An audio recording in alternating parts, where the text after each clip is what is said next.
Gazette du Togo, une vision sur l'actualité togolaise et sur le monde. Pegasus, espionnage, des termes nouveaux arrivent au Togo. Habitués à tourner puis à retourner, démocratie ou alternance dans tous les sens, les Togolais vont pouvoir enrichir leur vocabulaire quotidien.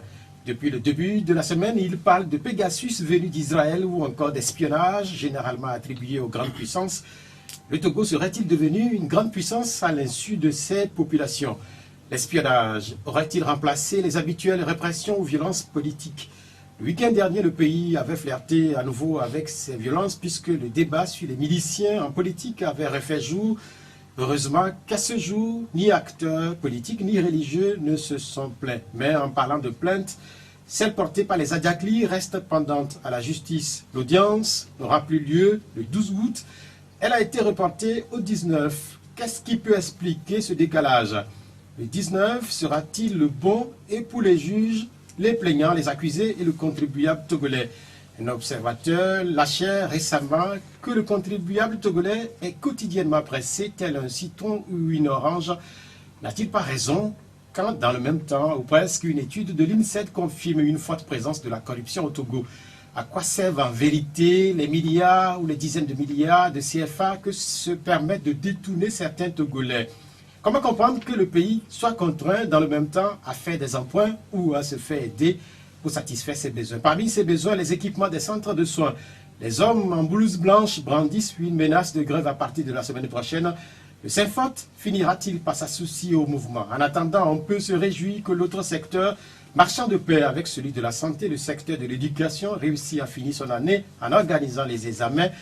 Les épreuves de 2020 resteront dans l'histoire puisqu'elles se déroulent en pleine vacances, moment de repos et des essais. Ces essais ont même commencé dans les écoles avant qu'elles ne finissent par fermer leurs portes. Vidéo porno dans les salles de classe, actes sexuels entre enseignants et élèves et puis grossesse. Les ébats sont depuis suivis de débats au départ de la préfecture de AO. Grossesse en milieu scolaire. Voilà le principal grief porté par l'opinion publique.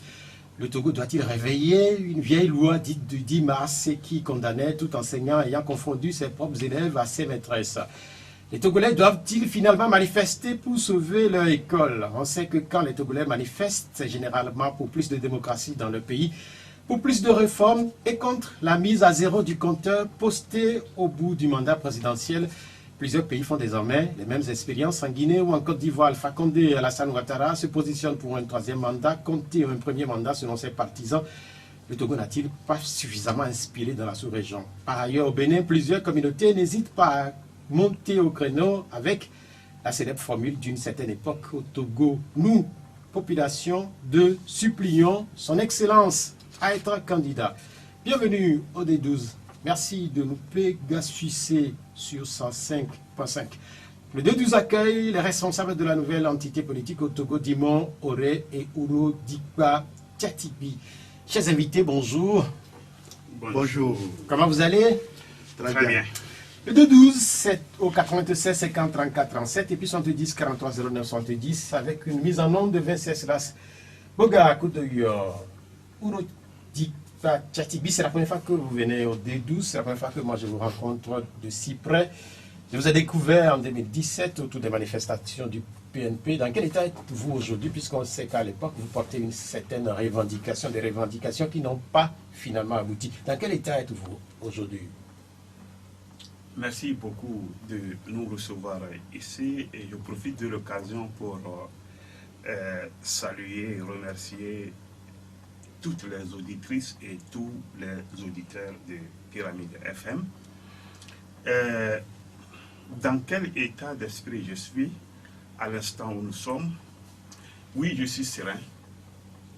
Je suis serein dans la mesure où lorsqu'on pourchasse un animal en tant que chasseur, tant qu'on n'a pas encore fini, de rattraper l'animal, on ne se lasse pas. Raison pour laquelle je suis serein et je suis disponible, je suis debout. Vous êtes serein, c'est vrai, mais quand on regarde l'histoire politique du Togo, il y a un certain nombre d'acteurs qui vous avaient dévancé depuis les années 90. Ils étaient déjà sur ce terrain et ils ont porté un certain nombre de revendications qui, elles aussi, globalement, n'ont pas abouti. Est-ce qu'on n'a pas une teinte de découragement quelque part? Le découragement n'est pas africain, le découragement n'est pas togolais. Certes, nous sommes sur la 3e génération de la lutte togolaise pour la libération du peuple, puisque depuis 1990, il y a eu une première génération, ça en a suivi une seconde, et aujourd'hui une 3e émerge. Et au-delà de tout cela, l'attente du peuple reste toujours la même, c'est-à-dire le changement se fait encore attendre. Est-ce que c'est à cause de cela qu'on doit s'enlacer, dire qu'on n'est plus en forme de combattre? Non. C'est engagé pour réussir. Tant qu'on n'a pas encore abouti, on doit avoir le moral haut, et je l'ai. Bien, merci. Dimoré, je rappelle que vous êtes un ancien ministre et voilà, il a le moral toujours haut, décidé à continuer. Il est même serein. Est-ce que c'est le même état d'esprit chez vous également? Monsieur Athioué, Pierrot, merci beaucoup. Vraiment, c'est une grande opportunité pour cette mi-journée de nous adresser une fois encore à nos compatriotes, particulièrement la population de Lomé. Bon, comme vous le constatez, Dimoré est toujours égal à lui-même, malgré les tempêtes et tout, nous tenons bon. Et donc, il n'y a même pas de raison pour vaciller. Et puis, par rapport à notre conviction, par rapport à notre génération, nous ne pouvons pas encore dire que nous sommes déjà fatigués de continuer le combat aux côtés du peuple togolais. Plutôt le contraire. C'est maintenant que nous devons nous retrousser les manches pour faire avancer et faire aboutir rapidement la lutte du peuple.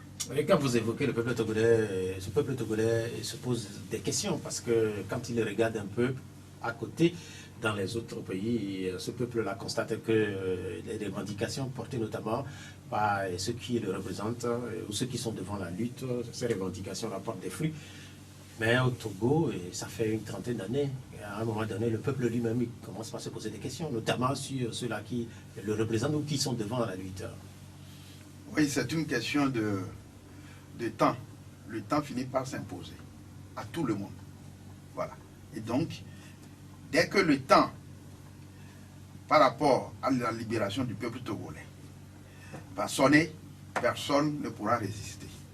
Voilà. C'est ce que je pourrais dire en résumé à ce niveau.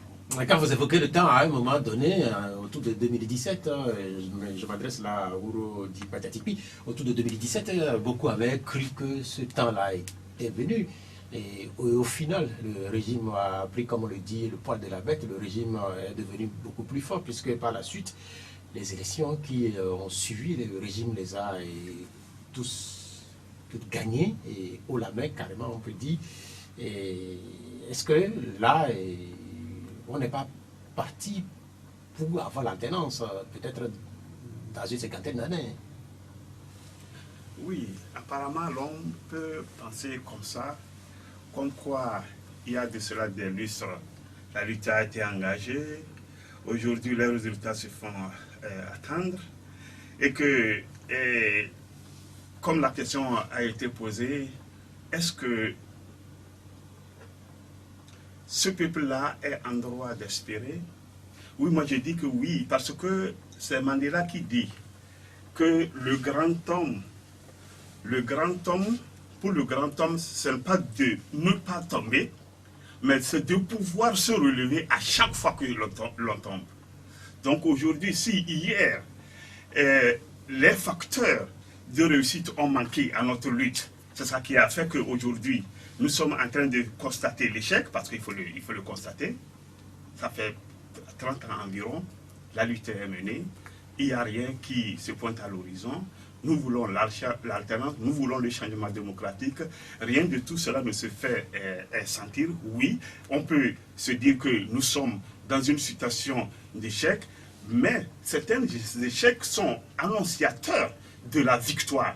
Donc c'est pour cela qu'aujourd'hui, moi, je ne pense pas que la victoire du peuple peut s'estimer dans 50 ans, dans 30 ans. Moi, je suis en train de constater que même en l'an 2020, dans l'année où dans laquelle nous sommes, le résultat escompté par le peuple peut se faire sentir. Nous pouvons avoir la porte de sortie dans cette année, si et seulement si nous prenons toutes les mesures qui s'imposent. Quand vous évoquez les mesures, sans doute que vous faites allusion aussi aux facteurs. Vous avez parlé des facteurs qui n'ont pas permis jusqu'à ce moment à ce que la lutte que vous portez puisse se solder par une victoire. Et parmi les facteurs, lesquels minent finalement cette opposition? Oui, ça se fait. Qui la fragilise? Et ça se fait voir. Ce n'est pas moi qui dois le constater. Nous le constatons tous. Dans une lutte, on a besoin d'une certaine harmonie. On a besoin d'une certaine concorde. On a besoin d'une certaine entente. On a besoin d'une certaine liaison. On a besoin d'une certaine structuration. On a besoin beaucoup de facteurs. Mais lorsque l'on constate l'opposition telle que nous l'annonçons, et dans une même sensibilité, dans un même camp, les éléments d'un même camp arrivent à abandonner l'adversaire, mettre l'adversaire de côté. Et entre eux, c'est peau de banane, c'est bâton dans les roues, c'est le coup bas, c'est croquant en jambe, c'est torpillage. Et ça, là, ce n'est pas moi qui le constate. Et ça, là, ce n'est pas moi aussi qui le dis. Nous le constatons tous, que c'est le propre de l'opposition togolaise. L'adversaire est là, et entre les éléments d'un même camp, c'est la bataille, c'est la guerre fratricide, la guerre fratricide, comme je le disais. Donc, à partir de cet instant, on ne peut pas se prévaloir, on ne peut pas espérer avoir d'autres résultats, si ce n'est ce que nous sommes en train de constater. Raison pour laquelle nous nous sommes mis debout pour changer la donne. Non, mais en fait, quand vous vous êtes mis debout, et ça aussi c'est une des curiosités ces dernières années, ou ces derniers mois, on connaît on connaît plutôt Dimoré, il a toujours fait cavalier seul. Qu'est-ce qui vous a décidé finalement à vous joindre à Urodi Patati? Merci beaucoup. Et vous savez, c'est une question aussi de génération. Ça, je passe sur ce principe. Et une question de conviction. Et une question de persévérance. Vous savez, nous ne faisons pas cavalier seul. Mon aîné vient d'annoncer un aspect, ou bien les facteurs d'échec au sein de l'opposition. Et ayant grandi au sein de cette opposition, ayant tiré leçon de tous les errements, alors j'ai préféré maintenir ma conviction, espérant que le temps finisse par s'imposer. Et c'est ça, le temps est là. Et M. Roudipa, qui également est un compatriote très engagé, vous savez, le hasard n'existe pas. Et il y a eu concordance en termes d'approche par rapport à la vision qui devra sauver notre pays, le Togo. C'est pour ça que nous sommes deux. Maintenant, je voudrais aborder le fond de la question de division au sein de l'opposition, c'est sur cela. Même, monsieur le directeur, vous pouvez constater, dans tout l'espace francophone en Afrique, il n'y a aucune démocratie qui a réussi et qui tient. Il y a des façades de démocratie. Bénin, Sénégal, c'est un peu des façades. Le reste, c'est dans la merde. À cause de la France-Afrique. La solution, la cause des errements au sein de l'opposition togolaise, c'est la France-Afrique. C'est la France-Afrique qui a installé le système. C'est la même France-Afrique qui manipule les opposants. C'est tout. Est-ce que cette France-Afrique vous manipule, vous aussi? Mais elle a tenté, elle n'a pas pu. Mais moi, je sais de quoi je parle. Oui, mais en fait, si elle a tenté, elle n'a pas pu, pourquoi est-ce qu'elle arrive à manipuler les autres? Parce que les autres sont dans les réseaux mafieux de la France-Afrique. Si je ne suis pas dans le réseau, vous ne pouvez pas vous imposer à moi. Mais vous, dès que vous vous faites enrôler, C'est fini, vous recevez des instructions, vous agissez. Et donc, les problèmes d'ordre partisan au sein de l'opposition sont liés à ça. On les utilise comme des calebasses à la surface de l'eau, que le vent transporte, se cognent, et se cassent et se disparaissent. C'est comme ça que la France-Afrique utilise les élites dans nos pays, territoires francophones. Mais Côte d'Ivoire, Guinée, vous avez cité tous tantôt la Côte d'Ivoire de Lassana Ouattara, de Alpha Condé, Guinée, tout. C'est la même France-Afrique. Vous comprenez? Ça voudrait dire quoi? Le cas de la Guinée. Non, mais en fait, on reviendra sur ces cas-là. Mais en fait, quand vous évoquez la France-Afrique et quand vous évoquez les espaces francophones, quand même, je crois qu'il faudrait relativiser. Et si vous prenez ces pays-là, la plupart ont connu au moins l'alternance, même si vous parlez de démocratie de façade, ce qui n'est pas le cas au Togo. Oui, tout simplement, le Togo, c'est un foyer d'où partent toutes les machinations de la France-Afrique par rapport à l'espace CEDEAO, espace CEDEAO francophone. Et donc, c'est un foyer où, vous savez, si vous arrivez à comprendre le secret des dieux de ce qui se passe au Togo, c'est suffisamment grave. Mais vous le comprenez, vous? Bien sûr.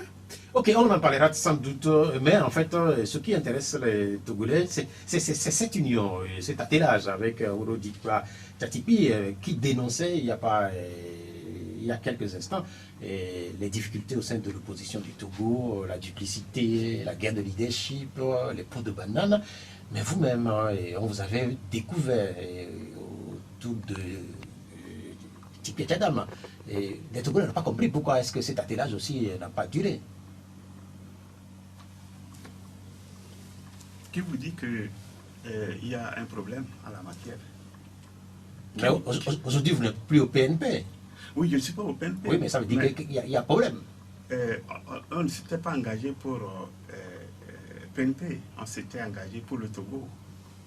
Donc il n'y a pas de problème à la matière. Donc pour les Togolais, il y a problème, puisque ce que vous dénoncez, les difficultés que les leaders portent ensemble la lutte, ce que vous dénoncez là, quand on regarde ce qui s'est passé entre vous, le PNP et Tipi Tchadam, on se dit que voilà un exemple type. Rien ne se passe entre nous. Non mais vous n'êtes plus au PNP, ça veut dire qu'il y a problème. Oui, lorsqu'on rentre dans une relation de mariage, ce n'est pas des cordes que l'on attache entre deux individus. On peut adhérer aujourd'hui. Il y a les statuts. Dans les statuts, tout est prévu. On peut adhérer, on peut démissionner, on peut être exclu. Donc ça ne fait que rentrer pour vous, le PNP, c'est le passé. Pour moi, le PNP, c'est un parti. Non, mais en fait, pour vous personnellement, parce qu'on vous a découvert au PNP, ça veut dire qu'aujourd'hui, pour vous, cette page-là est tournée. Par rapport à moi. Oui, par rapport à vous. Oui, moi je suis exclu du parti. Ouais. Donc, lorsque vous parlez du PNP, vous ne pouvez pas parler de M. Aurodikwa Tchatipi. Ouais. Ça c'est clair, non? Oui, c'est clair. C'est-à-dire qu'après votre exclusion, quand même, on a eu toute cette actualité liée à vous, oui, et à toutes ces révélations émanant de vous. Peut-être que vous aurez l'occasion de dire que vous ne vous reconnaissez pas, peut-être dans tout ce qui a été dit, et notamment sur la situation de Tchadam qui se trouverait en Guinée et qui travaillerait pour le groupe Bolloré. Est-ce que c'est des situations qui honorent notre pays? Vous annoncez une histoire qui n'est pas une histoire à relater ici, dans la mesure où nous sommes dans un pays qui se cherche. Et ça fait 30 ans aujourd'hui que le Togolais attend l'alternative. Ce n'est même plus l'alternance. Parce qu'en parler en termes de l'alternance, c'est relatif. Une alternance peut être négative. Elle peut même être pire que la situation qu'on veut quitter. Donc c'est pour cela qu'il faut pas. Ce n'est pas bien de parler de l'alternance, mais c'est mieux de parler de l'alternative. Au Togo, nous avons besoin de l'alternative que de l'alternance. Donc, sur ce fait-là, je ne pense pas qu'il peut y avoir un problème entre deux individus. Lorsque deux individus ont un problème, ça ne doit pas être classé dans des affaires à discuter sur le plan national, dans la mesure où il y a des dossiers. Non, mais vous êtes des personnalités publiques, puisque Oui. quand on évoque Ouro Tipi, quand on évoque Tipi Achadam, quand même, c'est des personnalités qui, à un moment donné, ont écrit l'histoire de notre pays. Donc, il est de bon ton quand même que les Togolais puissent savoir ce qui se passe. Vous avez dénoncé les pots de banane. Vous avez dénoncé les pots de banane, vous avez dénoncé même la guerre de leadership. Et on a l'impression, peut-être que les Togolais peuvent se tromper, on a l'impression que c'est ce qui vous oppose. De quoi j'ai parlé est une règle, mais il n'y a jamais de règle sans exception. Parlant de Achadam et de moi, c'est parler d'un oncle et son neveu. Donc c'est une histoire de famille qui n'engage personne. Ça n'engage personne. Donc les Togolais n'ont pas forcément le droit de savoir. Il dit c'est une affaire qui se situe entre un oncle, moi, et le neveu Achadam. Je pose la question parce que je ne sais pas si le ministre Dimoré, c'est votre oncle et votre cousin. Parce que s'il arrive que vous avez des difficultés avec un membre de votre famille, je ne sais pas comment demain sera fait avec quelqu'un qui n'est pas de votre famille. C'est pourquoi je pose la question. Est-ce que vous êtes rassuré, Dimoré? Par rapport à quoi? Par rapport à quelqu'un qui quitte Tipi Achadam et qui se retrouve avec vous. Vous savez, ce n'est pas une question de personnalité. Et c'est ça aussi. Et l'égocentrisme, la mégalomanie sont des facteurs qui ont eu à caractériser les acteurs politiques de l'opposition. Or, ce qui doit nous intéresser ou doit nous diviser, c'est une question de conviction, question de vision par rapport à l'intérêt général. Mais il n'y a pas de division en termes de vision par rapport à l'intérêt général, et c'est des conflits interpersonnels.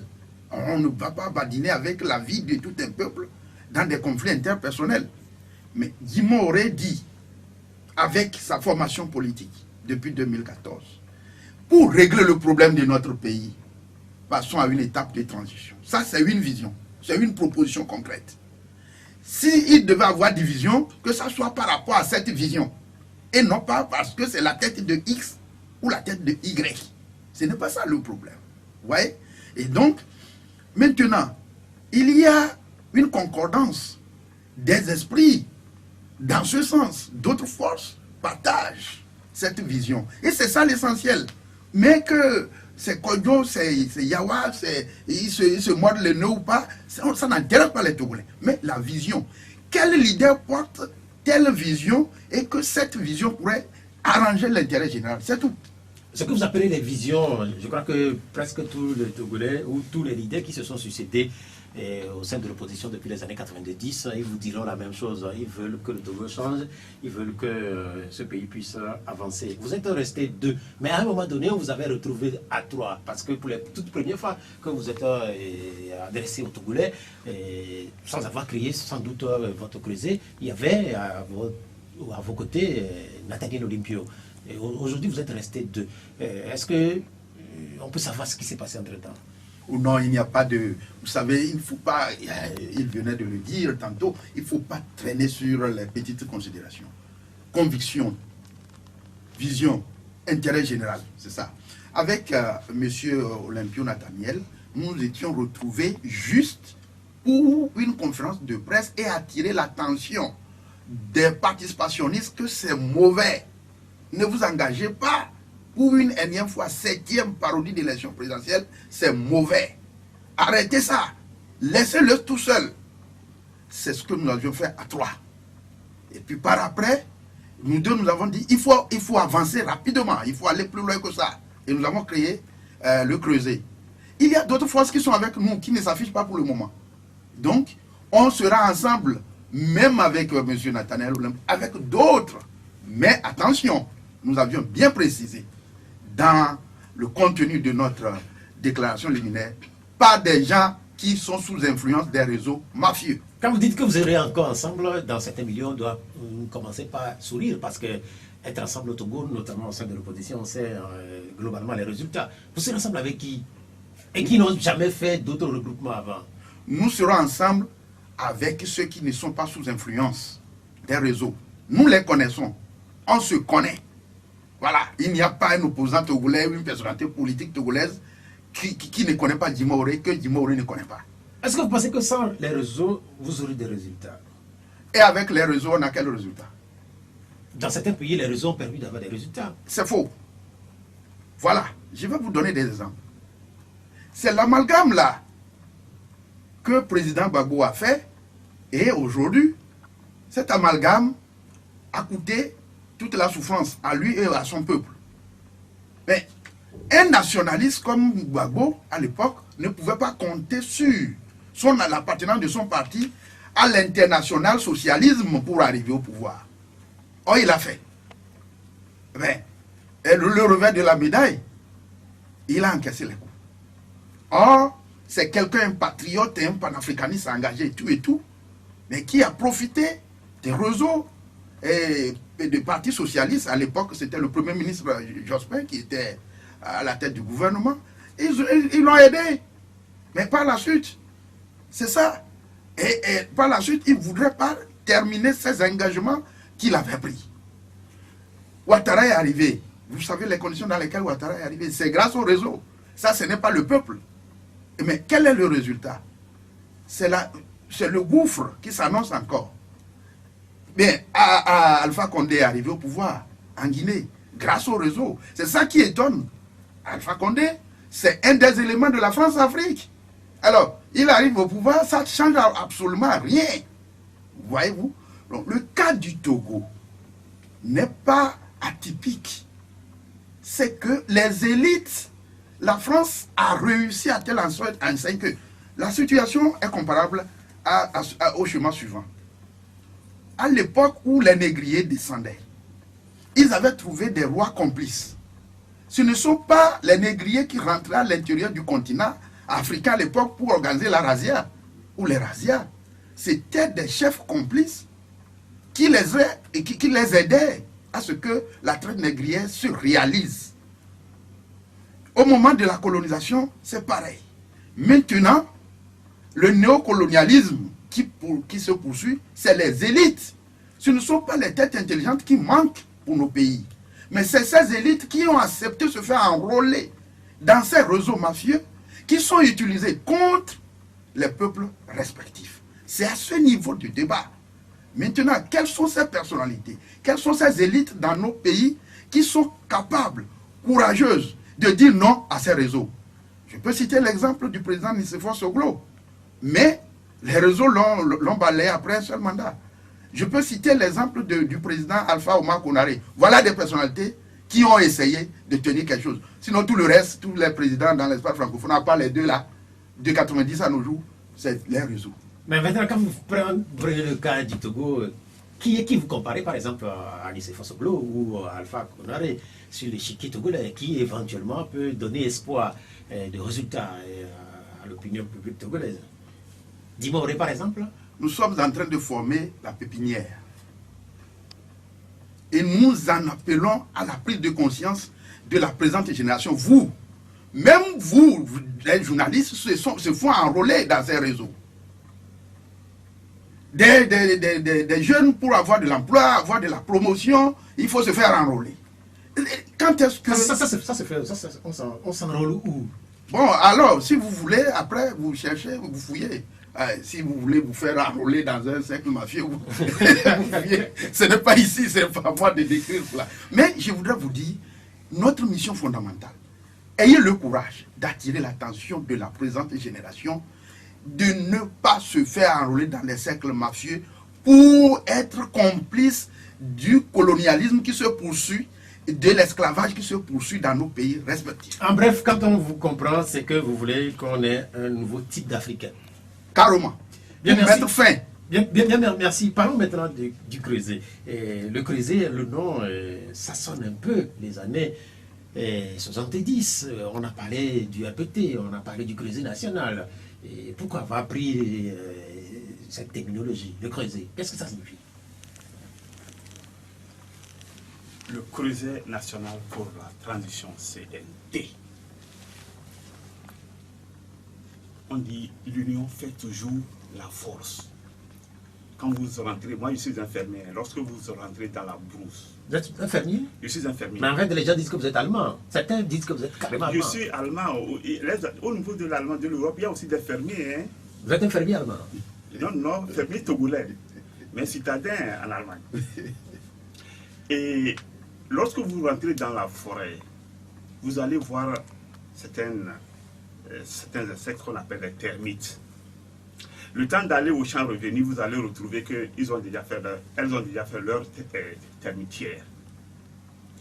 Et ce n'est pas le travail ne se fait pas individuellement, c'est un travail collectif qu'ils font. Lorsque vous observez le travail des fourmis, le travail des termites, vous allez vous rendre compte que lorsqu'on dit l'union fait la force, c'est une réalité. Au Togo, nous avons besoin. Nous avons besoin de nous donner cette force, cette capacité d'union, de Sinkasi jusqu'à Nero, en passant par votre bureau ici. Et c'est dans cet esprit-là, c'est dans ce cadre-là que nous pouvons avoir la force nécessaire pour pouvoir mettre fin à la nuisance du régime en place. Parce que ça fait aujourd'hui plus de 50 ans. Nous sommes autour de 53 allant vers 60 ans aujourd'hui. La souffrance du peuple est crasse. Ça doit finir un jour. Et personne ne viendra d'ailleurs pour nous aider. Personne. Il n'y aura personne si ce n'est nous autres Togolais. Individuellement, si ça pouvait être possible, j'allais vous dire, allez vous reposer, je vais vous amener cette libération. Je vais vous amener cette liberté, si c'était possible de le faire de façon individuelle. Raison pour laquelle nous avons pensé que le contraire de l'individualisme, c'est la collectivité. Et cette collectivité-là, c'est ça là que nous matérialisons par le creuset, c'est-à-dire l'ensemble. Les objectifs, c'est finalement vous faites quoi? Les objectifs, c'est très simple. Nous voulons marquer, ce n'est pas Jimoré, ce n'est pas Tchatipi ou Rojipa, mais que le peuple togolais arrive à se départir, arrive à se libérer du néocolonialisme. Rupture totale avec ce que la France-Afrique a installé. C'est très fort, ça n'a rien à voir avec histoire d'alternance, histoire d'améliorer les cadres électoraux, réforme, ça c'est des conneries. Alors, ce qui est essentiel, mettre fin au système néocolonial, c'est organiser des assises nationales. Alors, pour y arriver, il y a des chantiers qui doivent être ouverts. Et ces chantiers, nous les avons annoncés clairement. Mais l'objectif ultime du creuset national, c'est la convocation des assises nationales à la base. Et non pas assises des élites manipulées ici et là. Ça ne règle aucun problème. Assises nationales à la base. Pour mettre en place les institutions de la transition, après avoir fait élaborer cahier de charges. Voilà objectif ultime pour le creuset. Et donc, il n'y a pas de doute, et je crois que d'ici peu, le peuple y arrivera. Vous parlez de transition, ça fait des années que vous portez ce qui apparaît finalement comme un fardeau. Il n'y a pas très longtemps, un acteur de la société civile disait que la transition elle ne se décrète pas. Oui, j'ai appris cet acteur. Voilà, c'est un des manipulés de la France-Afrique. Voilà, et c'est triste que des grosses têtes comme ça se lèvent, racontent des conneries, tout simplement parce que on veut servir, parce que le maître a ordonné d'attaquer l'idée là, justement. Cette histoire de transition, ça gêne à un niveau plus élevé. Et on dit attention, ne laissez pas le passage à cette tendance, à cette vision de s'imposer. Mais ça va s'imposer. Et donc, ceux qui sont manœuvrés par la France-Afrique en disant que non, alors, nous qui parlons de transition, nous qui parlons de rupture totale avec la France-Afrique, nous ne sommes pas des naïfs pour croire que ça se décrète. Si ça se décrète, on allait écrire à celui qui devait signer le décret. Nous ne sommes pas des naïfs. Il n'appartient à personne qui n'a aucune vision pour le peuple de nous dire que ce que nous avons comme vision ne se décrète pas. Mais justement, ça ne se décrète pas. Vous n'êtes pas des naïfs, c'est vrai. Mais je ne sais pas s'il y a des exemples déjà sur le continent où, à un moment donné, une transition s'est imposée. Et une transition s'est invitée à ce niveau dans le débat politique. Est-ce que vous avez des exemples déjà sur le continent? Même s'il n'y a pas des exemples, nous pouvons aussi servir d'exemple. S'il n'y a pas des exemples sur le continent, nous pouvons aussi montrer l'exemple aux autres peuples. Et lorsqu'on parle de liberté, la liberté ne se donne pas gratuitement. Il faut se battre. Ça s'acquiert à partir d'un certain engagement, d'une certaine détermination, une certaine volonté. Aujourd'hui, le peuple togolais, c'est le seul au monde, je le disais la dernière fois, c'est le seul au monde qui a payé le prix de sa liberté sans pour autant l'avoir.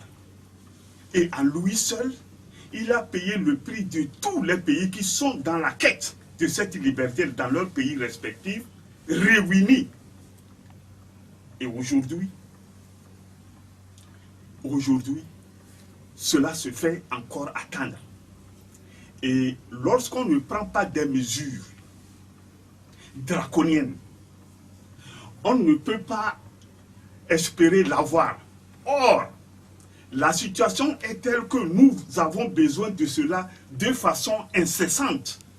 Il ne faut pas espérer 50 ans encore. Il ne faut pas espérer 30 ans encore. Il ne faut pas espérer ça dans 10 ans. Même dans un an, même c'est trop.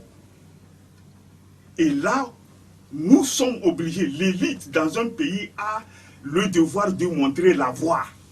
L'élite montre la voie. Dans notre déclaration, nous avons dit que nous ne sommes pas des rebelles. Nous ne sommes pas là en tant que rebelles, nous ne sommes pas des messies, nous l'avons dit clairement. Mais nous sommes des engagés. Et nous voulons servir notre nation. Nous voulons faire en sorte que demain, le Togo aussi soit une référence dans la sous-région. C'est un droit le plus absolu. Non, mais quand vous voulez servir, c'est clair que ceux qui sont là aujourd'hui aussi, ils sont là pour servir, notamment le chef de l'État et tous ceux qui l'entourent. Mais la question aujourd'hui, quand on vous écoute avec les ambitions qui sont les vôtres, c'est de quels moyens disposez-vous pour pouvoir aboutir à ces ambitions-là? Le peuple. C'est la même réponse, hein? Vous savez, oui, justement, moi, cette question, je dis c'est une question biaisée. Vous m'en excusez. Quels moyens? Il vient de le dire dans notre déclaration, nous ne sommes pas des rebelles. Les moyens, on ne va pas les disposer de l'extérieur. C'est de l'intérieur ici. Et de l'intérieur, il n'y a que le peuple pour s'arracher sa liberté. Mais il faut que le peuple soit orienté. Le peuple soit guidé. Le peuple, c'est les moyens. C'est le peuple qui va s'auto-libérer. Mais nous avons l'obligation en tant qu'acteurs politiques éclairés qui ne sont pas sous influence extérieure, nous avons le devoir de dire au peuple, voilà la voie à suivre pour ta libération. Lève-toi. Et cette fois-ci, tu seras plus mené en bateau. Voilà le résultat.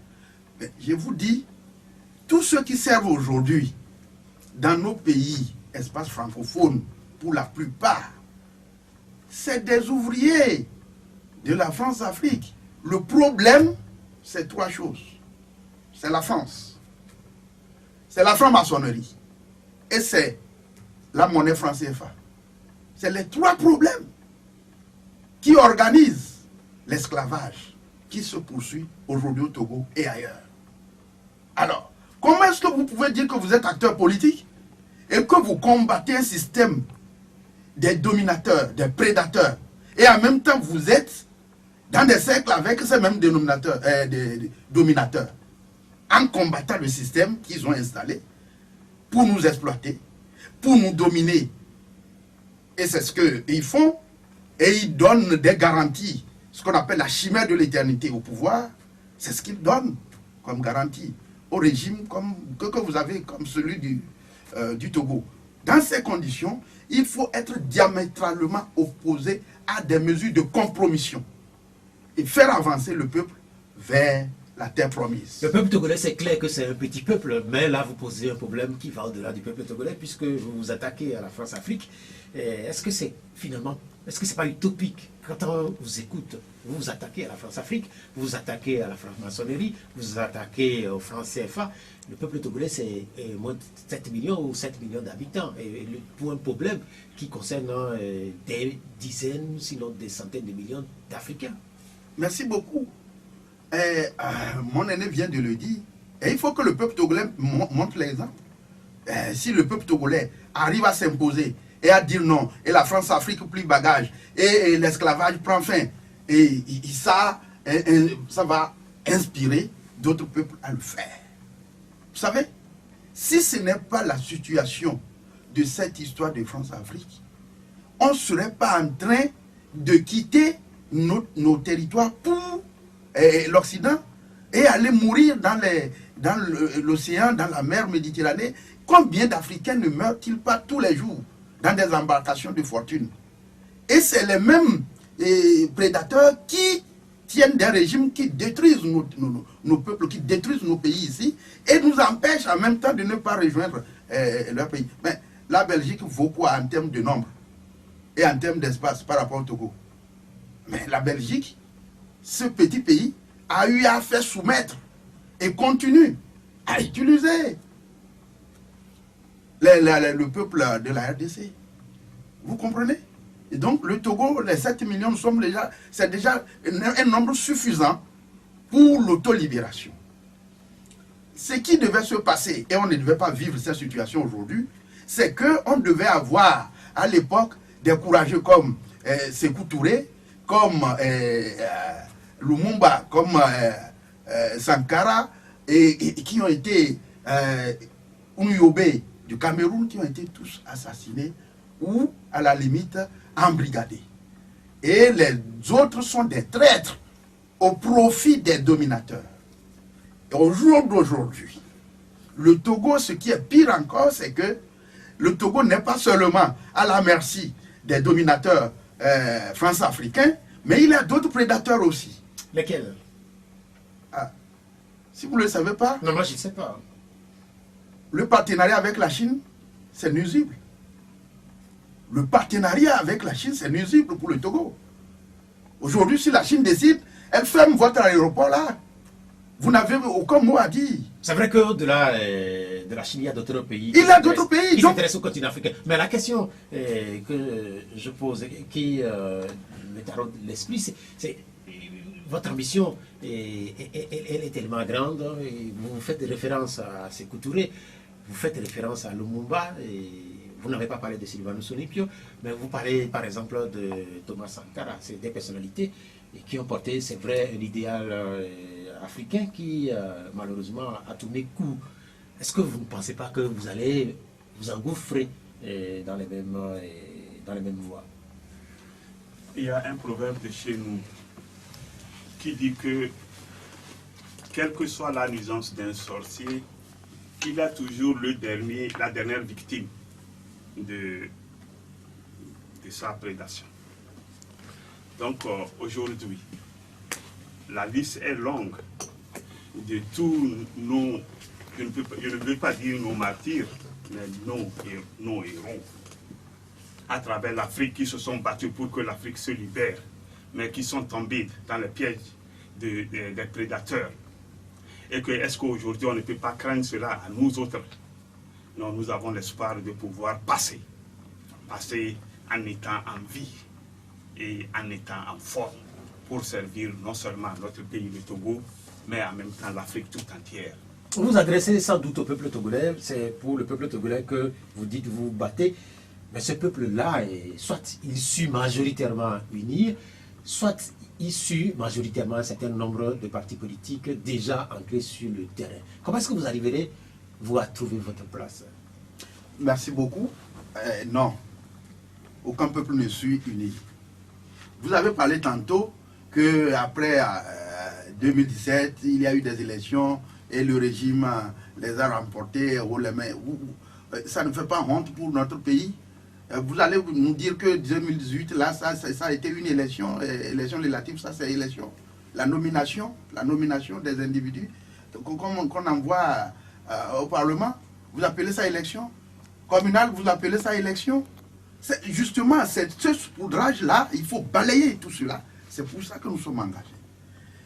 UNIR n'a même pas 5% de la population togolaise. Pas même 5%. Tous ceux qui sont dans l'administration sont contraints d'être unis, mais ne le sont pas. Tous ceux qui sont les éléments des troupes, vous croyez qu'ils sont unis, ils ne le sont pas. Mais c'est la peur d'être viré, c'est la peur d'être tué, c'est la peur d'être embastillé qui fait que les gens sont obligés d'afficher l'appartenance apparente à un système aussi nuisible que la France-Afrique a installé. Maintenant, de l'autre côté, n'allez pas me dire que le problème est partisan. Le problème n'est pas partisan. Si le problème est partisan, on n'en serait pas ici. Parce que j'ai eu à faire mon militantisme au sein de l'UFC. L'une des formations les plus emblématiques dans un passé récent. Est-ce que c'est le résultat que ça a donné? Et donc, ce n'est pas un problème partisan. Et moi, Dimo Oré, je suis un homme, un acteur politique qui a sa troupe dans le pays. M. Rodikba est un acteur politique qui a sa troupe dans le pays. Mais c'est partisan, là. Mais non, j'en viens. Et ce n'est pas ça le problème. Si c'était ça le problème, mon parti se serait déjà engagé dans des élections passées. Pour dire, bon, comme ces partisans, nous voulons nous faire valoir, avoir quelques postes. On a refusé pour dire, arrêtons le désordre pour faire place à une vie normale dans notre pays. Donc le problème n'est pas partisan de dire que tel parti a tel élément ou pas. Bien, merci. Nous venons de passer un peu plus de 45 minutes avec nos deux invités. C'est Orodikba Tchatipi et puis Dimo Oré. Ils sont les promoteurs du Creuset national pour la transition, CNT. CNT, en réalité, ça rappelle aussi un sigle d'un pays que je ne vais pas nommer ici. Et les numéros pour que vous participez à l'émission, c'est 96 50 34 37 et puis 70 43 09 70. Le technicien Boga Koudouyo me signale que nous avons un premier auditeur. Alors, bonjour. Allô? Allô? Oui, bonjour. Bonjour. Oui, vous êtes en direct, on n'entend plus la question. Monsieur Bosco. Oui, vous êtes... Juste pour féliciter M. Ourotita. Si M. Ourotita, c'est un monsieur que les Togolais doivent respecter. Et moi, je suis en train de parler maintenant. J'ai été arrêté par SRI dans le cadre du PNP. Et tout ce que ce monsieur a fait, je suis sidéré, je suis abasourdi, que quelle que soit la faute que M. Ourotita a commise, Tipi écrit sur papier et lui dit qu'il a exilé du parti. Le monsieur, la pierre dans ce studio, c'est un éclaireur. Il est soumis. Donc, moi, j'en appelle au peuple togolais à suivre sa voie. C'est quelqu'un qui est humble. Je ne le connais pas assez, mais j'ai fait le peine que j'ai fait. Je vous dis que j'ai fait script. Bien, merci. Monsieur, il a le cœur sous la main. Bien, merci. Bien, merci. Vous n'avez pas de questions. Ma question est qu'il faille faire tout pour avoir des antennes, des relais dans presque toutes les préfectures pour que ce message soit porté et connu par tout le Togo. Aujourd'hui, ça paraît difficile et impossible, mais avec tout le temps, 1 an, 2 ans, 3 ans, 4 ans maintenant, vous allez voir que le peuple va se soulever comme il le veut. Merci. Bien, merci, cher ami Bosco. Est-ce que vous avez une réaction? Oui. Je remercie sincèrement M. Bosco pour sa contribution et son encouragement.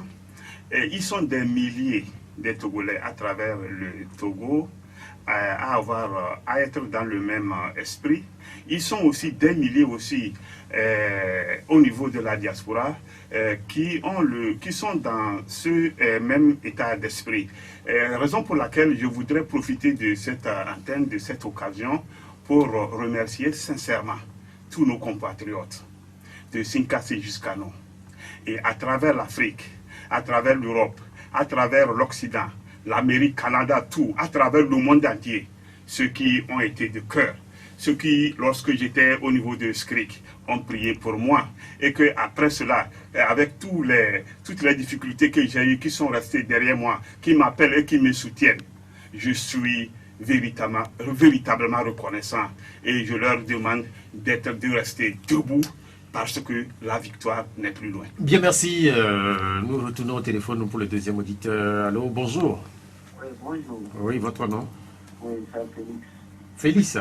Oui, Oui, allez-y. je salue M. Kourou Kipa Katiki et M. Timoré. Donc, j'aimerais poser une question à M. Timoré, parce qu'il a été un ministre de la communication dans ce pays. Donc, il voulait me faire savoir qu'il a fait partie du réseau. Auparavant, il a fait partie du réseau. C'est ma question. Et à M. Kourou Kipa Katiki, je dirais que le néocolonialisme a emballé toute l'Afrique francophone. Donc, cette question doit être mise sur le plan international et national. Ce n'est pas seulement au Togo qu'on doit se soulever contre le néocolonialisme. Parce que nous voyons des chefs d'État africains comme M. Ouattara, comme M. Alpha Condé, qui sont des porte-paroles de la France et qui rentrent dans nos pays n'importe quand ils veulent. Donc, j'en appelle à toute la conscience africaine. J'en appelle à toute la conscience africaine de se réveiller. Bien, merci Félix. Merci Félix. Oui. On a compris le fond de votre pensée. D'abord, votre première question, c'est pour le ministre Timoré. Vous avez été ministre. Est-ce que vous étiez avec les réseaux ou pas? Mais écoutez, mais la réponse est déjà, elle a été déjà donnée. Mais si je parle aujourd'hui des noms n'appartenant, des noms qui n'appartiennent pas au réseau, avec qui nous pouvons cheminer pour pouvoir mener la lutte jusqu'à son terme, c'est parce que je n'ai jamais été membre d'un réseau. Aucun réseau. Mais je les connais. Je les connais. Donc vous avez été quand même dans le réseau UFC, sinon vous ne serez pas ministre. Non, UFC n'a pas été un réseau, un parti politique n'est pas réseau. Oui, mais en fait, ça dépend de comment vous comprenez le réseau. Non. Le réseau, c'est des organisations invisibles. Des réseaux obscurs, alors. Obscurs. Un parti politique n'est pas un réseau, mais il peut y avoir des cadres au sein d'un parti politique qui peuvent être membres des organisations obscures. Est-ce qu'à l'UFC, est-ce qu'il y en avait? Mais est-ce que c'est là le débat aujourd'hui? Non, mais en fait, c'est une question que je pose. Non, ce n'est pas là le débat. Non, mais en fait, c'est aussi une question. On peut se poser cette question. Ce qui est clair, c'est parce que il y a des appartenances au réseau au sein de toutes les formations politiques qui ont existé. Cette question d'appartenance qui a fait plomber la lutte. Bien, merci. Merci. Nous allons à la deuxième question. C'est une question que je vous avais posée. La question du combat contre la France-Afrique. C'est un combat africain en réalité. C'est le sens de la question posée par l'auditeur Félix. Oui, je remercie Félix pour sa question très pertinente. Et je pense qu'à l'instant où nous sommes, lorsque les Maliens, la dernière fois, se sont levés, c'était une lutte de nous tous. Les Maliens, lorsqu'ils se soulevaient, les Togolais aussi avaient le droit de se soulever pour les soutenir. Lorsque en Côte d'Ivoire, la dernière fois, après l'annonce de la candidature pour le troisième mandat de Alassane Ouattara, le peuple ivoirien s'est soulevé. Les Togolais, les autres peuples à travers l'Afrique ont le droit, ont le devoir de se lever pour les soutenir. Si demain les Togolais ont besoin de prendre le chemin de la lutte pour sa libération, bien sûr que le Togolais doit occuper la première lutte, la première ligne de sa lutte, bien sûr. Mais l'Afrique, toute l'Afrique, a le devoir aussi d'être derrière pour soutenir. Donc, Félix a parfaitement raison. La lutte de libération du joug du colonialisme, du non-colonialisme, de l'esclavage. Ce n'est pas une lutte individuelle au niveau des États. C'est une lutte collective, c'est une lutte panafricaine. Toute l'Afrique doit être debout. Je le remercie. La difficulté pour vous, alors, est-ce que c'est justement ces frontières qui sont là, qui éventuellement vous empêchent et empêchent les idées qui sont les vôtres d'être écoutées, comprises et éventuellement expérimentées de la même façon en Mauritanie, au Sénégal, en Guinée, au Mali, au Cameroun. Et pour cela, par exemple, il faut passer par RFI et pour se faire écouter. Est-ce que déjà, ce n'est pas un handicap pour vous? Merci beaucoup. Comme vous l'aurez constaté, moi je me suis jamais précipité à m'exprimer à travers les médias de propagande de la France-Afrique. Mais c'est quand j'ai été exclu de l'UFC, l'annonce de mon exclusion a été affichée partout. C'est en ce temps-là, pour la première fois et la dernière fois jusqu'à ce jour, que RFI m'a interviewé par rapport à mon exclusion, et puis BBC aussi. Je ne me précipite pas.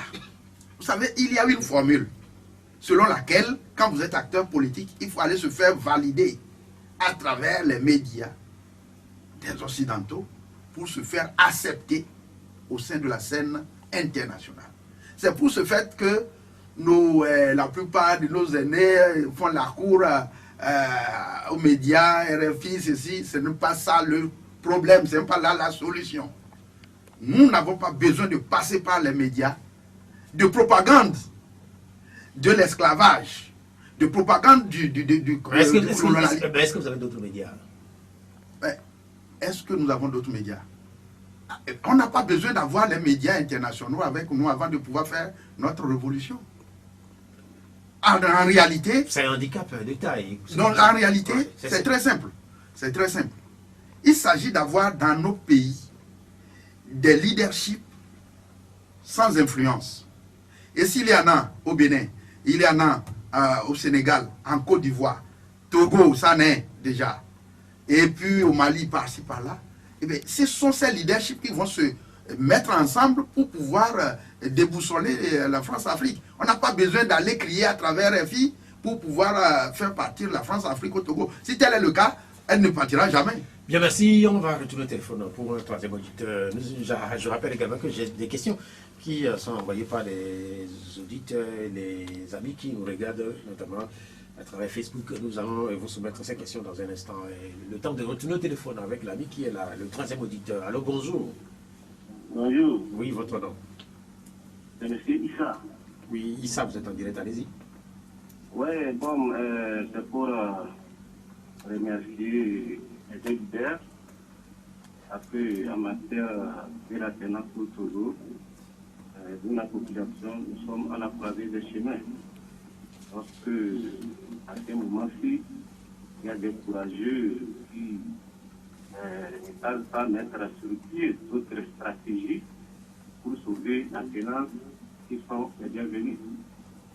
Je dirais aussi que parmi eux, il y a certains engagés en matière de la sensibilisation, mobilisation que nous connaissons depuis, qui vraiment eu des idées de s'investir dans cette unité. Je suis sûr que d'ici peu, nous allons reporter l'esprit. Issa, vous n'avez pas de questions. Non, ce n'est pas question, c'est juste apporter. Ok, on a compris. Merci pour votre soutien aux invités qui sont là. Mais moi, j'ai des questions, notamment celle de Jean Paxton. La question est laissée sur notre page Facebook. Il dit: bonsoir Pyramide, j'aimerais que Dimon Auré m'explique comment la France manipule les leaders togolais.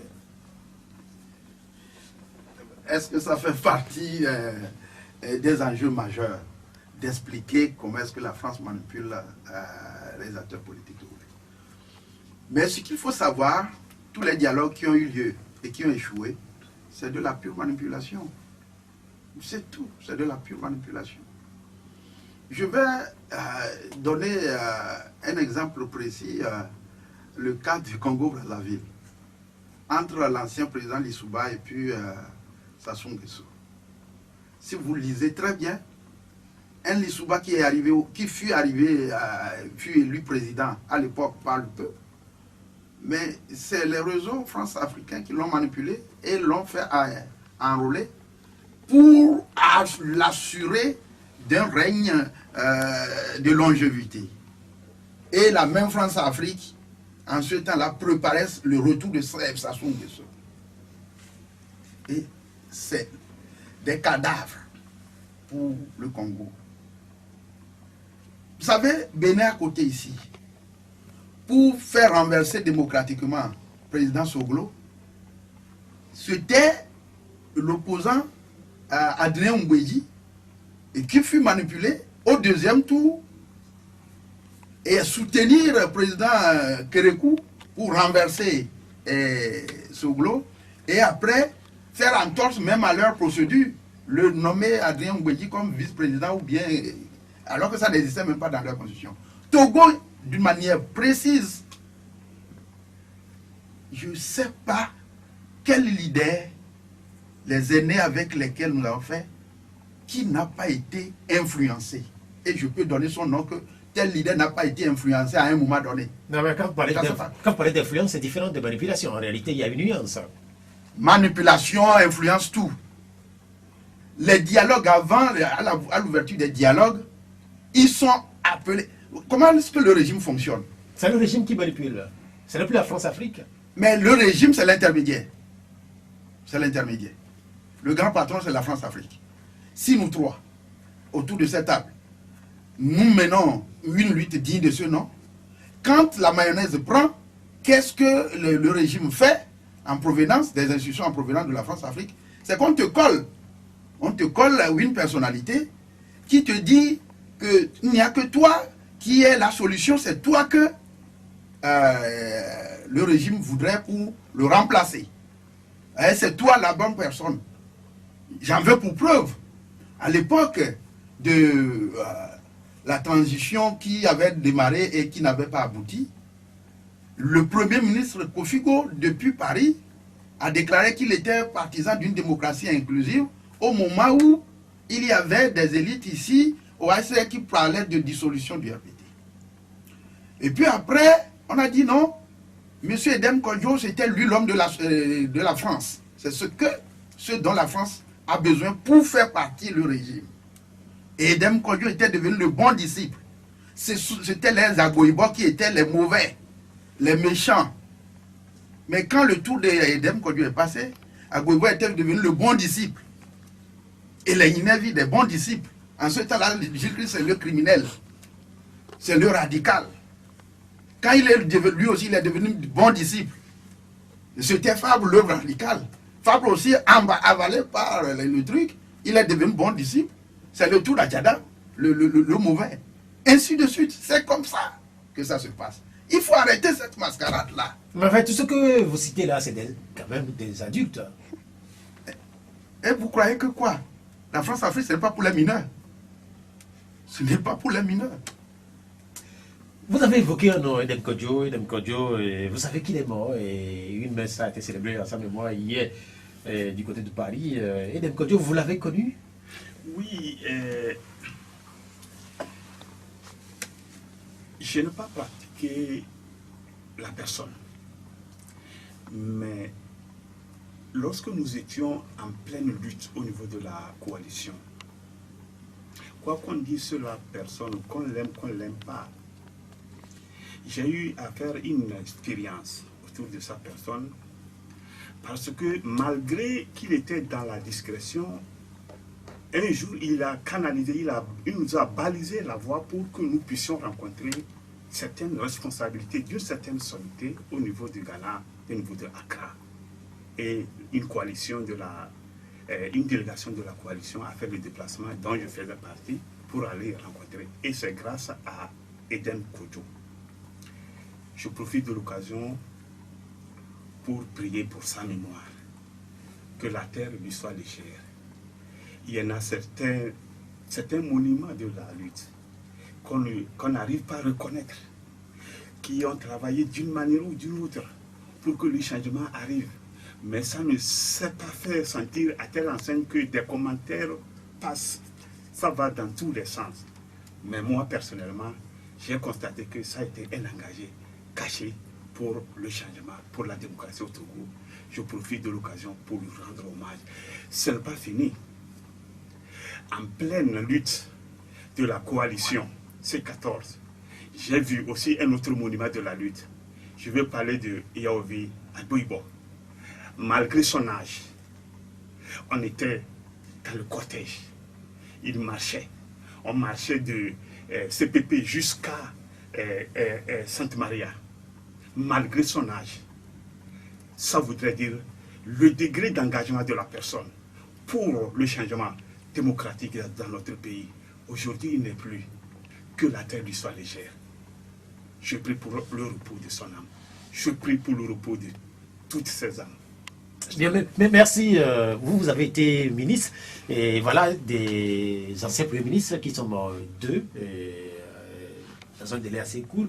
Edem Kodjo en premier, et puis après Maître Yaovi Agbouibo. Que dites-vous de ces deux personnalités qui, à une certaine époque, ont marqué l'histoire politique du Togo? Oui, mon aîné vient de prier pour le repos de leur âme. C'est ce que moi aussi je peux faire. Parce que, qu'on le veuille ou pas, ils ont écrit des pages de l'histoire de notre pays. Toutes ces personnalités, une à une, chacune a fait de son mieux. Mais toutes n'ont pas eu le courage de tenir jusqu'à la fin. C'est tout, c'est à ce niveau. Toutes ont bien démarré, mais chutent mal. Voilà, c'est ça le problème, sinon on n'en serait pas ici. Quelles sont les leçons que éventuellement vous pouvez tirer aujourd'hui du combat que ceux-là ont pu mener, ce combat qui finalement est inachevé? Oui, non, rapidement, affaire de leçons à tirer, rapidement. Chacun d'eux a fait de son mieux. Mais malheureusement, ils ont réussi tous à se neutraliser. C'est là où je parle de influence, manipulation de la France-Afrique. Ils se sont tous neutralisés. Sinon, c'est des têtes, des grosses têtes en termes de compétences, de capacités pour mener le peuple au bon port. Mais ils se sont neutralisés parce que manipulés. C'est ce qu'il faut tirer comme leçon. Bien, merci. Même question? Oui, je pense que une mauvaise expérience peut être la base d'une prochaine victoire. Aujourd'hui, nous sommes en train de raisonner en termes de facteurs de réussite. Je dis facteurs de réussite. Et c'est par rapport à ces facteurs d'échec qui ont meublé la lutte du peuple qui nous inspirent aujourd'hui. Donc aujourd'hui, nous sommes partis pour réussir. Que Dieu nous mette sur le bon chemin. Bien, merci. Un autre auditeur. Après Issa, qui était le troisième auditeur, le quatrième. Allô, bonjour. Voilà. Oui, bonjour. C'est le frère Georges. Jacques. Ok, vous êtes en direct, allez-y. Oui, j'ai une question pour le feedback. Bon, là, j'étais en fait question concernant la différence entre les enfants. Vous avez un pause récepteur à côté de vous? Absolument. Oui, vous avez un pause récepteur, ça siffle dans le directeur. Moi. Avant peu. Oui, allez-y. Ok. Pour éviter votre question sur la différence entre son neveu, j'aimerais lui rappeler que c'est lui qui a mis cette affaire-là sur les réseaux. Hein. Vous savez que c'est entre eux, c'est famille, vraiment c'est du nom. On dit le linge, il fallait pas se laver quand même en famille. Donc ils devaient laver ça en famille au lieu de mettre ça sur les réseaux sociaux. Pourquoi ça s'est passé de cette manière? Et ici, là, c'est un homme porté par une partie du peuple togolais. Hein. Et donc, les questions les concernant là, ça nous engage aussi. C'est ma cas, nous répondre. Bien, merci Jacques, merci pour la question. C'est vrai que c'était une question que nous avions abordée, et les difficultés ou la mésentente entre Tipi Etchadam et vous-même. Il y avait cet audio-là que beaucoup de gens avaient partagé, qui a été fait, je crois, en langue locale, vous reconnaissez quand même que c'était vous qu'on écoutait. Je pense que ce n'est pas... Le métier que vous faites est un noble métier qui a ses lignes en termes de déontologie. L'information, avant qu'elle ne soit, elle doit être collectée, elle doit être traitée avant d'être publiée. Mais aujourd'hui, c'est déjà fait. L'on veut poser... Nous sommes déjà en aval. C'est déjà publié. Maintenant, l'on revient maintenant en amont pour demander est-ce que c'est... Mais ça, c'est quoi ça? Non, mais en fait, ça veut dire que... Je dis, hein, on ne peut pas inverser. Et dans notre pays, tout va à l'envers. Oui. C'est la raison pour laquelle nous avons des problèmes à avancer. Entre chariot et les bœufs, il y a un dispositif, il y a une disposition. Ouais. Si c'est inversé, ça ne fonctionne et ça ne fonctionnera jamais. Ça dit qu'on ne doit pas poser cette question. Mais aujourd'hui, nous sommes là. C'est déjà publié, c'est déjà traité. Et on veut savoir est-ce que c'est crédible. L'information là, elle est de la source. Est-ce que la source est fiable? Mais c'est trop tard. On ne peut pas faire le médecin.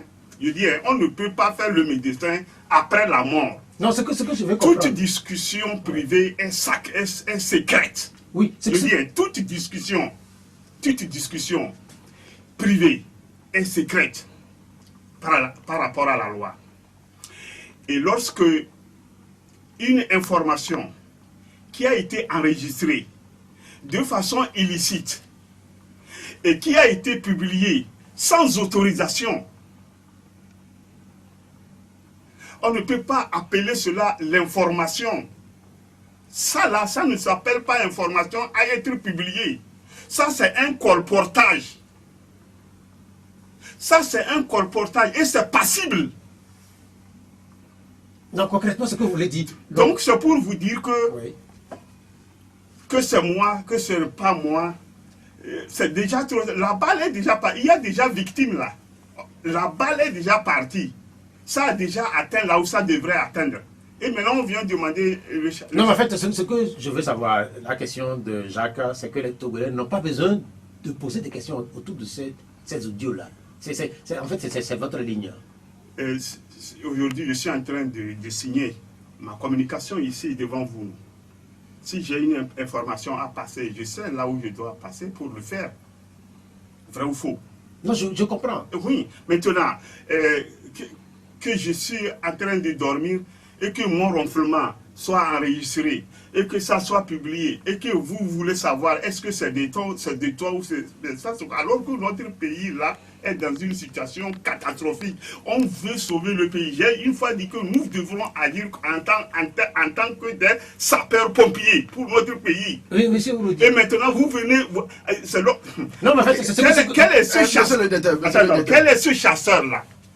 Quel est ce chasseur-là qui débauche un animal de taille, une antilope par exemple, un buffle par exemple, et que dans la course, dans cette pourchasse-là, il entend le sifflement, le chant de cigale, et qui veut prêter attention?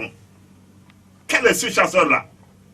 Non, ce qu'on veut comprendre, en fait. Oui, je crois qu'il faudrait qu'on avance. Oui, sur des questions sérieuses. C'est que sur la question de Jacques, par exemple, vous voulez qu'on passe à autre chose? Oui. Que c'est ça. Les audios là, c'est du passé. C'est du passé. Ok. Ce qui arrive là, quand j'ai été exclu de l'UFC, toutes les questions, est-ce que c'est ça qui est important? Est-ce que vous trouvez quand même légitime que les Togolais posent des questions ou pas? Non, mais oui, c'est normal de poser des questions, mais sur ce qui n'intéresse pas. Mais comment est-ce que vous dites que ça n'intéresse pas? Puisque ça n'a rien à voir avec la porte de sortie du peuple. Ça n'a rien à voir. Ok, bien, merci. Nous allons, après la question de Jacques qui a suscité ce petit débat là, et nous allons avoir notre auditeur. Allô, bonjour. Allô. Bonjour. Oui. Bien, vraiment. Oui, vous êtes en direct, allez-y. Salut les invités. Voilà, tous ces invités ont servi certains partis politiques avant. Bon, pour moi, ce que je veux demander, est-ce que les partis politiques ont fait les luttes personnelles, c'est-à-dire le Togolais aussi doit faire ça, le Béninois comme le Burkinabé ou bien toutes les oppositions africaines doivent s'unir pour développer la politique pour lutter contre la violation des grandes puissances en Afrique. Oui, merci beaucoup. Il a déjà, cette question, c'est ce qu'on appelle question armée. C'est-à-dire une question à laquelle il a déjà une part de réponse lui-même. Donc, il a déjà donné la proposition de réponse. C'est évident de laisser les conflits partisans, les conflits interpersonnels, et que ceux qui sont réellement engagés contre les prédateurs, contre la domination, la gouvernance mondiale chaotique contre nos peuples africains, que ceux-là se mettent ensemble et pour pouvoir faire dérouter l'ennemi commun, c'est tout. Il a déjà donné la réponse. C'est ça le résumé. Bien, merci. Il y a toujours des questions à Ouro Dikpa-Tchatipi, des questions qui font référence toujours à votre temps passé. Et pourquoi est-ce que vous avez quitté finalement le PNP? Même si certains ont les réponses, il y a cet auditeur qui veut savoir. Merci beaucoup, l'auditeur. Je pense que l'auditeur a eu l'occasion de voir ma lettre d'exclusion qui a circulé sur les réseaux sociaux. Et lorsqu'il vient maintenant pour dire pourquoi M. Ouro a quitté le parti, là, je pense que c'est mal posé. M. Ouro Dikpa-Tchatipi a été purement et simplement exclu du parti. Bien, merci. Nous allons au téléphone. Allô? Oui, allô, bonjour. Allô? Oui, allô? Bonjour. Oui, bonjour. Vous êtes en direct, votre nom et puis la question? C'est ça, oui. Je voudrais tout d'abord encourager, saluer... Votre nom, s'il vous plaît. Votre nom. Pardon? Votre nom et puis la question. Mon nom, c'est Ouro. Ok. Bon, nous trouvons, comme je le disais, tout d'abord, j'encourage les deux invités et je les salue pour leur disponibilité. Nous trouvons salutaire cette union des forces que j'allais dire non négligeables dans la politique togolaise. Dima Ouré, un ancien membre de l'UFC et qui est aussi ministre. Monsieur Ouro Dikpa, un des généraux de l'état-major du PNP. Donc, deux personnes expérimentées en politique togolaise. Bon, maintenant, je voudrais en venir à la question.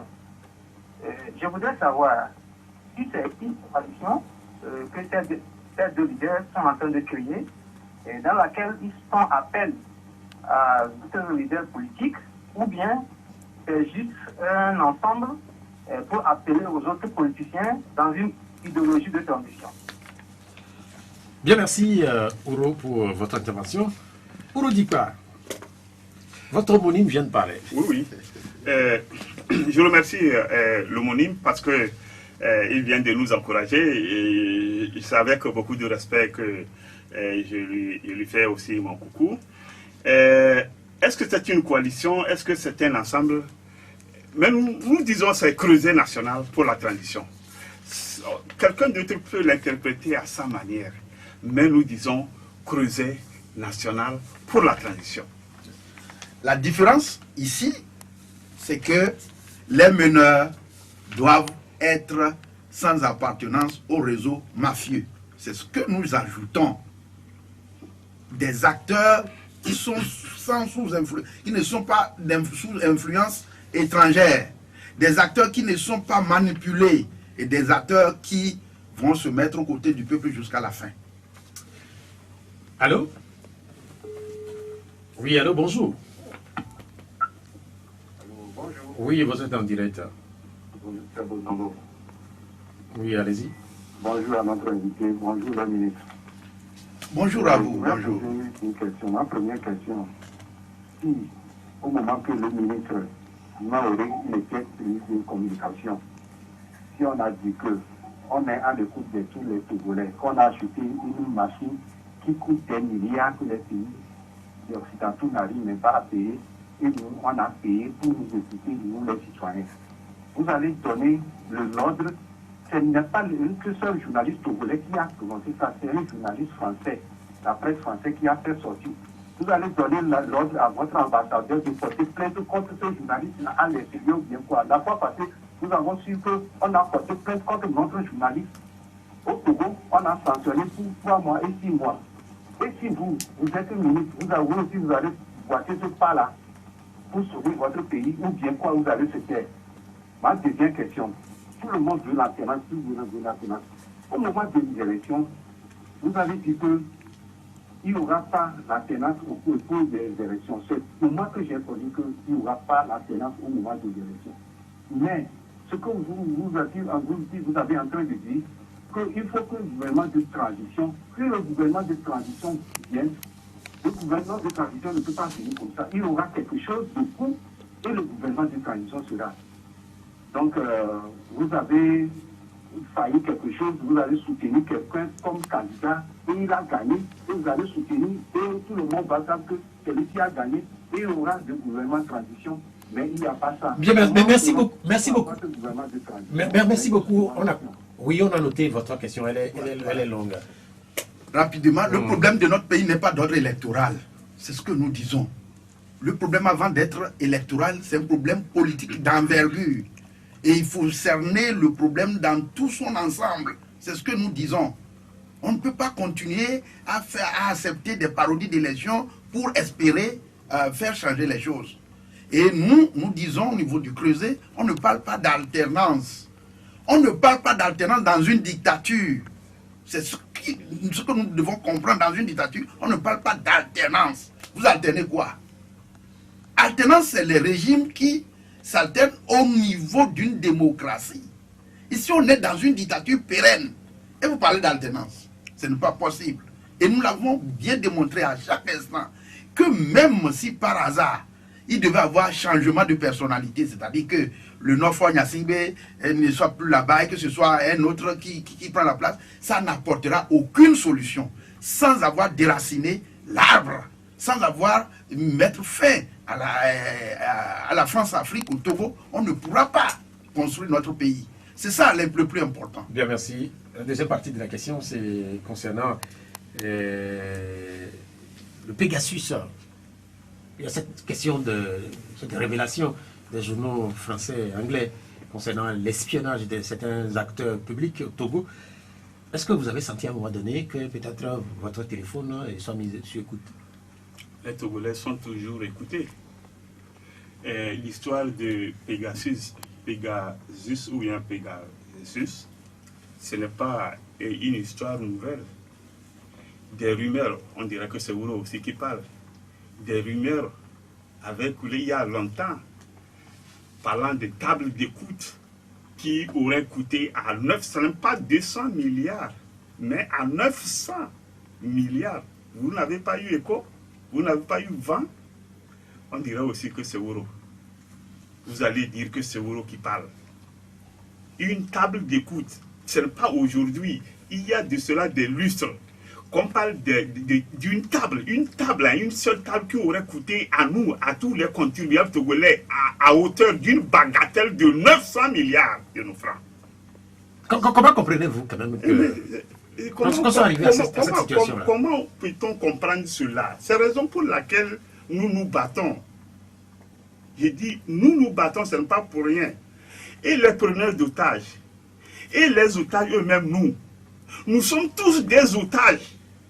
Le combat que nous menons, ce n'est pas seulement libérer le peuple seul, c'est nous libérer ensemble. Il y a un proverbe Aoussa qui dit, il faut épargner et la peau du mouton et la viande. C'est-à-dire, lorsqu'on égorge, on tue un mouton ou bien un bœuf, et qu'on veut enlever la peau. Si on ne fait pas attention, on peut faire en sorte que la viande, maximum de viande reste sur la peau, ce qui n'est pas bon. Et lorsqu'on ne fait pas aussi attention, on peut même trouver la peau. C'est-à-dire, on prend trop jusqu'à même la peau va même vers la viande.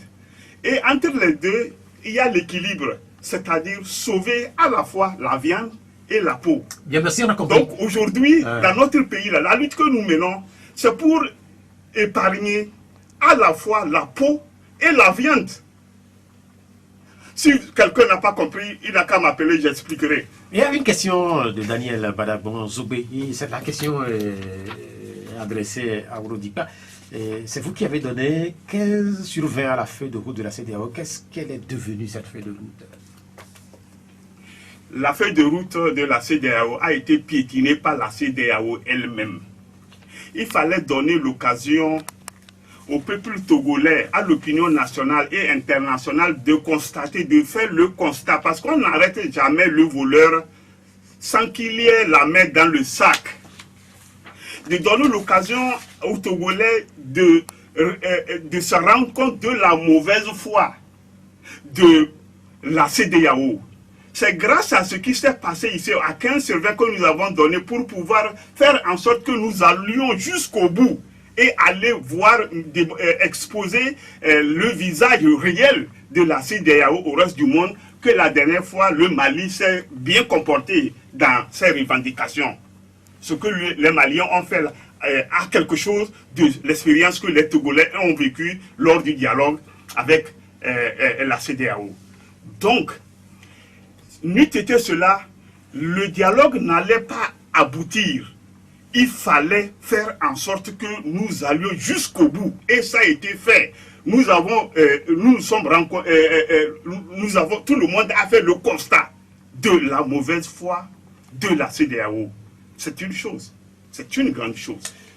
La question de la CEDEAO, elle est posée aujourd'hui puisque les mandats présidentiels ont des difficultés, notamment en Côte d'Ivoire, notamment en Guinée. Et tout le monde se demande si la CEDEAO ne va pas finir par s'éclater. Parce que c'est vrai qu'il y a un protocole additionnel, on fait la promotion de la démocratie, on a même parlé de la limitation des mandats présidentiels à 2. Le Togo était le mauvais élève, c'est ce que tout le monde disait après la Gambie. Aujourd'hui, avec ce qui se passe en Côte d'Ivoire, ce qui se passe en Guinée, est-ce qu'on n'est pas revenu à la case départ? Oui, nous sommes obligés de répéter les mêmes réponses. La cause de ce qui se passe ici et là est la même. C'est la France-Afrique. C'est elle qui tient les élites dans ces différents pays. Autrement dit, ce ne sont pas les Guinéens qui choisissent qui va les diriger. Qui va diriger le pays, ce n'est pas les Guinéens. Qui va diriger la Côte d'Ivoire, ce n'est pas les Ivoiriens. Vous savez comment Alassane Ouattara est arrivé au pouvoir. Et la France-Afrique n'a pas encore trouvé de remplaçant pour continuer à préserver les intérêts de pillage, de prédateurs qu'ils sont. Mais tant que la France-Afrique n'a pas trouvé de remplaçants appropriés, il faut continuer à faire maintenir. Et c'est pareil pour le cas de Gnassingbé au Togo. C'est pareil pour la Guinée. Au Sénégal, pourquoi il n'y a pas eu de coup d'État jusqu'à ce jour? Parce que la France-Afrique, là-bas, est assurée tout bonnement de placer qui il veut, sans couac. Et les intérêts de la France-Afrique sont sauvegardés. Il n'y a pas eu de président sénégalais de Senghor jusqu'à ce jour qui soit un président panafricaniste hors des réseaux. C'est pour ça que ça se passe tout bonnement au Sénégal. Mais quand la France-Afrique constate que dans tel pays, si la volonté populaire se manifeste, et l'autre va perdre son élite au pouvoir, la France-Afrique met tout en branle pour maintenir le statu quo. Il nous reste encore une minute. Ma dernière question, elle va être la question de conclusion. Le Togo était une curiosité pour un certain nombre de pays. Aujourd'hui, cette curiosité est en passe de devenir quand même curieusement un modèle pour beaucoup de pays en Afrique de l'Ouest. Au Togo, on a parlé de 4e mandat. Et certains ont parlé de premier mandat. Et aujourd'hui, en Côte d'Ivoire, on parle de 3e mandat. D'autres parlent de premier mandat. La même chose en Guinée. Et quel est votre regard? Et ça va être la conclusion. Et quel est votre regard sur tout ce qui se passe là? Et toujours des difficultés à se débarrasser de la France-Afrique? Comme c'est un temps vers la fin, il va falloir être précis. Maintenant, mon message ne s'adresse pas ni à vous, ni aux éditeurs ou aux éditrices, mais c'est au régime lui-même, le régime en place. Tantôt, je disais que nous sommes pris dans un même bateau. Là où nous sommes dans un même bateau. On dit dans un naufrage collectif, le sauvetage ne peut pas être individuel. Aujourd'hui, nous parlons du Togo. Il n'y a pas du tout le Togo de Ouro et le Togo de M. Peter. Je m'appelle Atiobé. Atiobé. Donc, c'est le Togo de nous tous. Si le Togo est sauvé, il est sauvé pour nous tous. S'il sombre, il va sombrer pour nous tous. C'est la raison pour laquelle nous parlons de France-Afrique. Le jour où l'Afrique va tomber dans la boue, va disparaître de la carte, c'est la France seulement qui va applaudir. Il n'y aura plus cette Afrique-là pour qu'on en parle de France-Afrique. Ça va seulement être la France qui va occuper toute l'Afrique. Bien, merci. Est-ce que cette conclusion ne vaut pas pour vous également, puisque l'heure est... Oui, non, nous vous remercions pour l'opportunité, une fois encore renouvelée. Merci beaucoup d'être venu. Je rappelle que nous avons eu deux invités, ce sont les promoteurs du Creuset national pour la transition CNT, Dimon Auré et Ouro Dikpatiatibi. L'émission elle s'achève, elle va être rediffusée tout à l'heure à partir de 19h. Merci à Vincent Lasbogakou pour la mise en onde technique. Moi je suis Pierre Atiobé. Très bon dimanche à tous. Au revoir. La Gazette du Togo, une vision sur l'actualité togolaise et sur le monde. Rejoignez-nous sur le www.lagazettedutogo.com ou sur nos comptes Facebook, Twitter et YouTube. Pour tout contact, écrivez à contact@lagazettedutogo.com ou appelez le 92 80 88 53. La Gazette du Togo, c'est l'information en continu.